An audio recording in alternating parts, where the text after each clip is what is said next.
My name is Cheryl Monder, and I'm a proud member of the Rotary Club of Prairie du Chien. I currently serve as my club's president, so I'm remembering when I participated in Pets sitting where you're sitting not so very long ago. And yes, I'm also proud to be the sister of our District 6250 Governor-elect, Mary Van Hout. Several years ago in 2011, our club's International Service Committee was searching for a project that would be a good fit for our very limited international service project dollars. I searched the WASRAG list. WASRAG means Water and Sanitation Rotary Action Group, and they have thousands of projects available. And we were looking for one that would be just right for us. We wanted it to be a self-sustaining project, and it seemed like it would be important to be able to tie our few dollars to a specific piece of the project. And the Ghana Water and Sanitation Program seemed like it would be the right one. A collaboration between the Rotary Foundation and USAID, which is the United States Agency for International Development. It offered a long-term approach to meeting and sustaining critical water and sanitation needs in communities that serve 86,000 people in sub-Saharan Africa. The components included infrastructure construction using indigenous contractors as well as competitive bidding, community capacity building at the national, local, as well as regional levels, as well as training. And Rotarians in Ghana were involved on the ground from the beginning and provided excellent oversight. Worldwide, Rotarians would be contributing $1 million to this $2 million plus effort to be used for wells with hand pumps in rural villages, latrines in schools, toilets in public buildings, and modern water supply and distribution systems in 3 larger communities.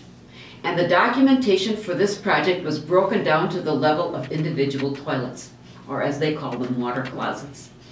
At the time, there was some talk about district matching dollars being available, and in trying to dream big about how we might leverage our funds, we talked about perhaps raising $4,000 in our 4-club group in southwestern Wisconsin. Prairie du Chien is the largest club in Group 10, and Viroqua, Richland Center, and Platteville make up the rest of the group. So the thought was that the district might match $1 for every 2 we raised. So that sounded, we thought, pretty good. We would raise $4,000.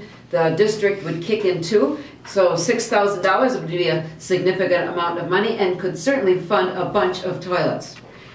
So Mary Kessens was the District 6250 Foundation Chair at the time. She was working in La Crosse, and so I ventured up Highway 35 on a frosty March morning to meet her at her office to plead my case. She listened patiently to my story. She reviewed her spreadsheets, and I really was ready for her to look me in the eye and tell me that this was not going to work. So imagine my surprise when she told me that the district had $30,000 available for grants that had to be used in the current fiscal year. As you know, that would be June 30th. The district would match dollar for dollar whatever we could raise up to $30,000. The only catch was that the dollars would need to be raised and at the district office by June 1st. Well, this was certainly one of those be careful what you ask for moments.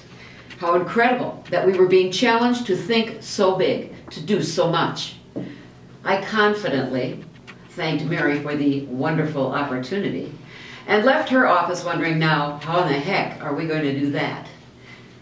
So this is what we did. We got the word out through the district newsletter. We put together a compelling PowerPoint presentation, and we took our show on the district road. I visited many clubs by myself in the early going. Joe Ruski, who's a member of our club, who's also our current District 6250 Foundation Chair and the DG nominee for 2017 and 18, Joe joined me at clubs all around the district, and I must say he did many presentations on his own. Joe and I each had our own reasons for loving this project so much. For me, the fact that there was so much local labor and that the project was so owned by the people in the Ghana communities was really important. For Joe, with a teenage daughter, providing toilet facilities for teenage girls so that they could continue to attend school even as their bodies were maturing really resonated. Our tag team approach worked. We put on thousands of miles around our district in 2 short but hectic months. I don't think anyone turned us down. Our first pledge came from our own group. Little Richland Center Rotary, here's a shout out to you, Richland Center, challenged us to meet their gift of $2,000. And the Platteville Rotary Club gave their first ever international gift of $100, even as they were headed to a hiatus of several years.